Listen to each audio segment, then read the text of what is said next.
வணக்கம். மின்னல் 24 செய்திகளின் இன்றைய நாளிற்கான செய்தி தொகுப்பு. செய்தி ஆசிரியர் சபீனா சோமசுந்தரம். செய்திகளோடு இணைந்திருக்கும் நான் அனுஷா சீனித்தம்பி. முதலில் தலைப்புச் செய்திகள். கிழக்கு மாகாண ஆளுநர் செந்தில் தொண்டமான் தலைமையில் 10வது சர்வதேச யோகா தினம். மருத்துவத்துறைக்கு தெரிவான மாணவன் நீரில் மூழ்கி உயிரிழப்பு. இன்று முதல் பல்கலைக்கழக அனுமதிக்கு விண்ணப்பிக்கலாம். முன்னாள் ஜனாதிபதி சந்திரிகா பண்டாரநாயக்கின் வீட்டுக்குள் துப்பாக்கிச் சூடு. இன்றைய செய்திகளுக்கு பிரதான அனுசரணை வழங்குவோர் எஸ்என் எலக்ட்ரானிக்ஸ், களுவாஞ்சிக்குடி, மட்டக்களப்பு. களுவாஞ்சிக்குடி வைத்தியசாலைக்கு முன்பாக அமைந்துள்ள சிங்கர் நிறுவனத்தின் அங்கீகரிக்கப்பட்ட விற்பனை முகவரான எஸ்என் எலக்ட்ரானிக்ஸில் உங்கள் வீடுகளுக்கு தேவையான அனைத்து விதமான பொருட்களையும் நியாயமான விலையிலும் தரமானதாகவும் கொள்வனவு செய்யலாம். தொடர்புகளுக்கு 07073796000 மற்றும் 07761570043.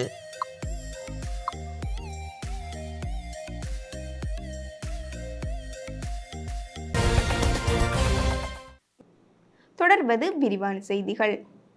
இந்திய உயர்ஸ்தானிகர் ஆலயம் மற்றும் கிழக்கு மாகாண சுற்றுலா பணியகத்தின் ஏற்பாட்டில் 10வது சர்வதேச யோகா தினம் திருகோணமலை மேக்கையர் மைதானத்தில் இன்று வெள்ளிக்கிழமை இடம்பெற்றது. இந்நிகழ்வு கிழக்கு மாகாண ஆளுநர் செந்தில் தொண்டமான் தலைமையில் இடம்பெற்றதுடன் யாழ்ப்பாண இந்திய உயர்ஸ்தானிகர் சாய் முரளி சிறப்பு விருந்தினராக கலந்து கொண்டார். இந்நிகழ்வில் 2500க்கும் மேற்பட்ட யோகாசன மாணவர்கள் கலந்து கொண்டமை குறிப்பிடத்தக்கது. அம்பாறை மாவட்டம் காரைதீவு பகுதியில் மருத்துவத்துறை மாணவன் நீரில் மூழ்கி உயிரிழந்துள்ளார். இம்முறை உயர்தர பரீட்சைக்கு தோற்றி மருத்துவத்துறைக்கு தெரிவான காரைதீவைச் சேர்ந்த எஸ் அக்ஷயன் என்ற மாணவனை இவ்வாறு உயிரிழந்துள்ளார். குறித்த மாணவன் உகந்தை சென்று இன்று வெள்ளிக்கிழமை மீண்டும் வீட்டிற்கு திரும்பி வருகையில் நீலகிரி ஆற்றில் நீராடுவதற்காக நீரில் குதித்துள்ளார்.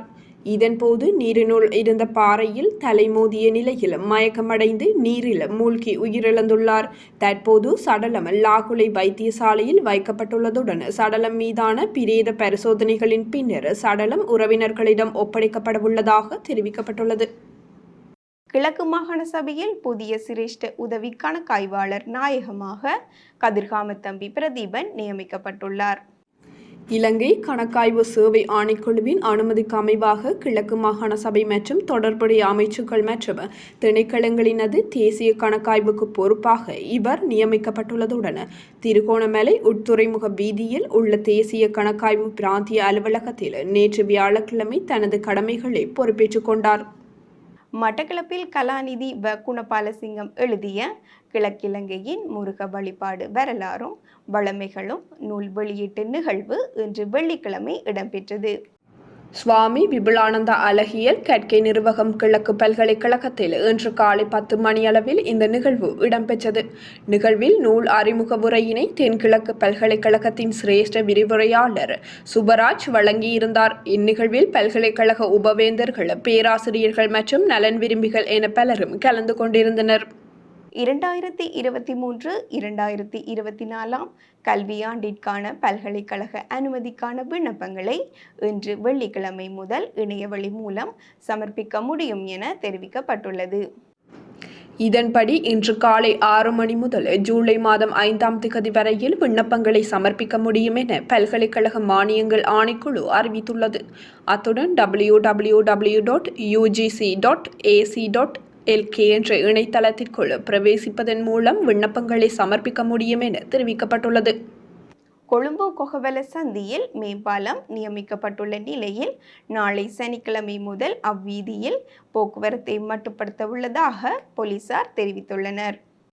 இந்நிலையில் கொகவல பாலத்தை நோக்கி பயணிக்கும் கனரக வாகனங்கள் அப்பகுதியினூடாக பயணிப்பது தற்காலிகமாக நிறுத்தப்பட்டுள்ளது.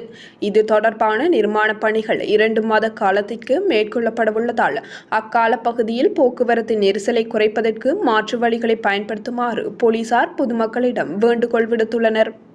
அபிவிருத்தி உத்தியோகத்தர் சேவையில் தரம் 1, 2 மற்றும் 3ஆம் வகுப்புக்கான பரீட்சைகள் நடத்தப்படும் திகதி தொடர்பான அறிவிப்பை இலங்கை அபிவிருத்தி நிர்வாக நிர்வாகம் வெளியிட்டுள்ளது. இதற்கான பரீட்சைகள் ஜூன் மாதம் 30ஆம் திகதி அன்று நடைபெறும் என்று தெரிவிக்கப்பட்டுள்ளது. இதற்காக 52,756 விண்ணப்பதாரர்கள் விண்ணப்பித்துள்ளதாகவும் தெரிவிக்கப்பட்டுள்ளது. குறித்த பரீட்சை நாடளாவிய ரீதியில் 353 நிலையங்களில் நடைபெறவுள்ளது. பரீட்சைக்கான நுழைவுச் சீட்டுகள் விண்ணப்பதாரர்களுக்கு மின்னஞ்சல் மூலம் அனுப்பி வைக்கப்பட்டுள்ளதாகவும் அதனை பெற்றுக்கொள்ளாத பரீட்சார்த்திகள் www.slate.lk என்ற இணையதளத்தினூடாக தங்களின் நுழைவுச் சீட்டுகளை பதிவிறக்கம் செய்து கொள்ளலாம் எனவும் தெரிவிக்கப்பட்டுள்ளது. சர்வதேச நாணய நிதியத்திற்கு இலங்கை தேர்தலை நடத்துவதில் எந்த பிரச்சனையும் இல்லை என சர்வதேச நாணய நிதியத்தின் இலங்கைக்கான பிரதிநிதிகள் குழுவின் மூத்த தலைவர் பீட்டர் பெருவர் தெரிவித்துள்ளார். எந்தவொரு நாட்டின் ஜனநாயகத்தையும் சர்வதேச நாணய நிதியம் மதிப்பதாக அவர் சுட்டிக்காட்டியுள்ளார். இலங்கையில் தேர்தல்கள் நடத்தப்பட்டால் அது சர்வதேச நாணய நிதியத்தின் வேலை திட்டத்தின் நேரத்தை பாதிக்கும் எனவும் உரிய அதிகாரிகளுடன் கலந்தாலோசித்து புதிய கால அட்டவணையை தயாரிக்க வேண்டும் எனவும் அவர் மேலும் தெரிவித்தார். இலங்கைக்கான விரிவாக்கப்பட்ட கடன் வசதிக்கான 2வது மதிப்பீடு தொடர்பான எண்ணங்களை தெரிவிக்கும் சர்வதேச நாணய நிதியத்தின் இலங்கை பிரதிநிதிகள் நடத்தும் விசேட ஊடகவியலாளர் மாநாட்டின் போது அவர் இதனை தெரிவித்துள்ளார். பயோமெட்ரிக் தரவுகளுடன் கூடிய புதிய இலத்திரனியல் அடையாள அட்டை இந்த ஆண்டு இறுதிக்குள் அறிமுகப்படுத்தப்படும் என ஆட்கள் பதிவு திணைக்களம் தெரிவித்துள்ளது. இந்நிலையில் முதன்முறையாக அடையாள அட்டைக்கு விண்ணப்பிக்கும் நபர்களுக்கு முதலில் இந்த அடையாள அட்டை வழங்கப்படும் என ஆட்பதிவு ஆணையாளர் நாயகம் பிரதீப் சபுதந்திரே குறிப்பிட்டுள்ளார்.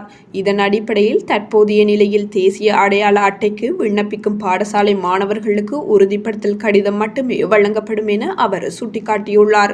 இந்த திட்டத்தின் கீழ் அனைத்து குடிமக்களுக்கும் 1 வருடத்திற்குள் பயோமெட்ரிக் தரவுகளுடன் கூடிய புதிய இலத்திரனியல் அடையாள அட்டை வழங்கப்படும் என ஆணையாளர் நாயகம் தெரிவித்துள்ளார். எனினும் தற்போது வழங்கப்பட்ட தேசிய அடையாள அட்டையை இழந்தவர்களுக்கு வழமை போன்று இதற்கு முன்னர் வழங்கப்பட்ட அடையாள அட்டை வழங்கப்படும் என தெரிவிக்கப்பட்டுள்ளது. இதன் அடிப்படையில் ஒரு நாள் சேவை அல்லது பொது சேவைகளின் கீழ் ஆட்பதிவு திணைக்களத்தில் இதனை பெற்றுக்கொள்ளலாம் என குறிப்பிடப்பட்டுள்ளது. மேலும் புதிய இலத்திரனியல் தேசிய அடையாள அட்டையை வழங்குவது தேசிய தரவு முறைமை தயாரிப்பு வேலை திட்டத்தின் கீழ் மேற்கொள்ளப்படும் என ஆட்பதிவு ஆணையாளர் நாயகம் மேலும் தெரிவித்துள்ளார். தொடர்வது வெளிநாட்டு செய்திகள். G7 உச்ச மாநாட்டில் கலந்து கொள்வதற்காக இந்திய பிரதமர் நரேந்திர மோடி இத்தாலி சென்றடைந்தார். இத்தாலி பிரதமரின் அழைப்பிற்கு அமைய அவர் அங்கு சென்றுள்ள நிலையில் விமான நிலையத்தில் உற்சாக வரவேற்பு அளிக்கப்பட்டுள்ளது. நேற்று வியாழக்கிழமை ஆரம்பமான G7 உச்சி மாநாடு நாளை சனிக்கிழமை வரையில் இத்தாலியில் இடம்பெறவுள்ளது. G7 உச்சி மாநாட்டில் கலந்து கொள்வதற்காக சென்ற இந்திய பிரதமர் நரேந்திர மோடி அமெரிக்க ஜனாதிபதியை சந்திக்கவுள்ளார். இத்தாலி, பிரான்ஸ், கனடா ஆகிய நாடுகளின் பிரதமர்களையும் அவர் சந்தித்து இருதரப்பு உறவு குறித்து கலந்துரையாடுவார் என இந்திய செய்திகள் தெரிவிக்கின்றன. தொடர்வது விளையாட்டு செய்திகள். 2020 உலகக்கிண்ண கிரிக்கெட் தொடரில் 27வது போட்டியில் பங்களாதேஷ் அணி வெற்றி பெற்றது. போட்டியின் நாணய சுழற்சியில் வெற்றி பெற்ற நெதர்லாந்து அணி முதலில் களத்தடுப்பில் ஈடுபட தீர்மானித்தது. இதற்கமைய முதலில் துடுப்படுத்தாடிய பங்களாதேஷ் அணி நிர்ணயிக்கப்பட்ட 20 ஓவர்களில் 5 விக்கெட்டுகளை இழந்து 159 ஓட்டங்களை பெற்றுக்கொண்டது.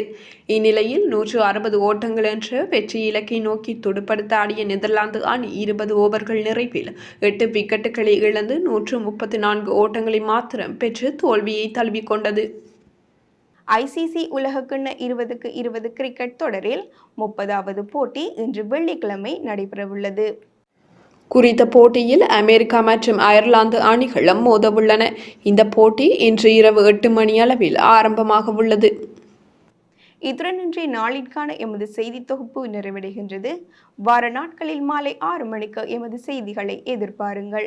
மேலதிக செய்திகளை பார்வையிட www.minal24.com என்ற எமது இணையதளத்திற்குள் பிரவேசியுங்கள். நன்றி. எலக்ட்ரானிக்ஸ் களுவாஞ்சிக்குடி மட்டக்களப்பு. களுவாஞ்சிக்குடி வைத்தியசாலைக்கு முன்பாக அமைந்துள்ள சிங்கர் நிறுவனத்தின் அங்கீகரிக்கப்பட்ட விற்பனை முகவரான SN எலக்ட்ரானிக்ஸில் உங்கள் வீடுகளுக்கு தேவையான அனைத்து விதமான பொருட்களையும் நியாயமான விலையிலும் தரமானதாகவும் கொள்வனவு செய்யலாம். தொடர்புகளுக்கு 07773796000 மற்றும் 07761570043.